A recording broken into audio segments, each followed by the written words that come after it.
अस्सलाम वालेकुम फ्रेंड्स, कैसे हैं आप सब। मैं उम्मीद करती हूँ आप सब खैरियत से होंगे। आज हमारे subject business and technical English का लेसन नंबर 23 है, planning long reports. Long reports कैसे प्लान करते हैं, कैसे लिखते हैं, हम ये समझेंगे। सबसे पहला steps of planning a report. जब हम कोई भी रिपोर्ट प्लान करते हैं तो सबसे पहले उसके कौन कौन से स्टेप्स फॉलो किए जाते हैं।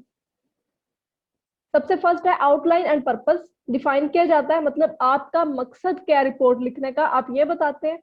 उसके बाद आप इश्यूज को इन्वेस्टिगेट करते हैं, पूरा वर्क प्लान प्रिपेयर करते हैं, रिसर्च को कंडक्ट करते हैं, डाटा को एनालाइज करते हैं, कंक्लूजन ड्रा करते हैं, और उसके बाद आप कोई भी रिकमेंडेशन पेश कर सकते हैं अगर आपको किसी चीज की कमी बेशी नजर आए तो।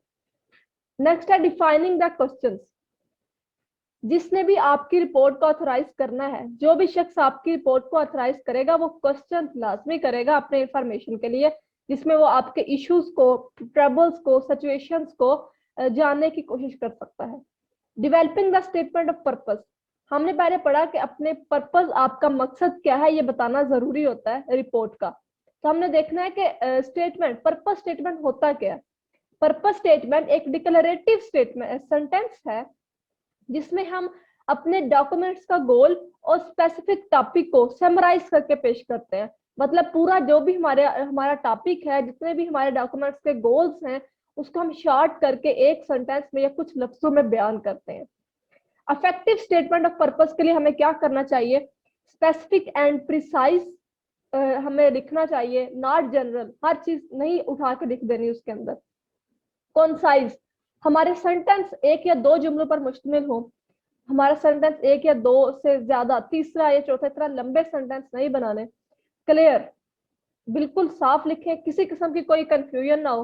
गोल ओरिएंटेड, आप जो भी, आप जिस मकसद के तहत, जो भी पर्पस है आपका, जिसपे आप रिपोर्ट लिख रहे हैं, आप बिल्कुल उसी के टर्म्स में रहते हुए उसे लिखें। इधर उधर की फजूल बातें लिखने की जरूरत नहीं है। नेक्स्ट है outlining and organising of report. Report को ऑर्गेनाइज कैसे करते हैं, आउटलाइन कैसे करते हैं। इंफॉर्मेशनल रिपोर्ट्स है।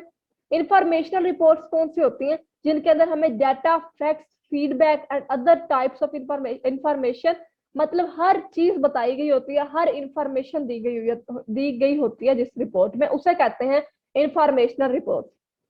जिसमें हमारे पास कुछ चीजें हैं जो शामिल होती हैं, उसके सब topics in order of importance, orders को मेंटेन रखना, sequentially, step by step, chronology, जिसमें हमारे पास आता है कि हम कैसे इवेंट्स के मुताबिक स्टडी को ऑर्गेनाइज करते हैं।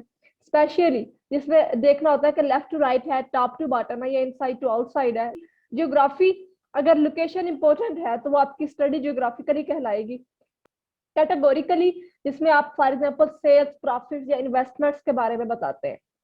नेक्स्ट है एनालिटिकल रिपोर्ट्स। एनालिटिकल रिपोर्ट्स क्या होती है, जिसके अंदर आप इंफॉर्मेशन देते हैं, लेकिन इंफॉर्मेशन के साथ साथ आप एनालाइज करते हैं कि ये इंफॉर्मेशन ठीक है या गलत है। रूल्स ऑफ डिवीजन, या एटलीस्ट टू पार्ट्स है इसके। प्रिपेयरिंग अ प्राइमरी आउटलाइन, जो कि फर्स्ट स्टेप है ऑफ प्लानिंग रिपोर्ट का। इसके अंदर दो सिस्टम्स हैं, alpha numeric system and decimal system.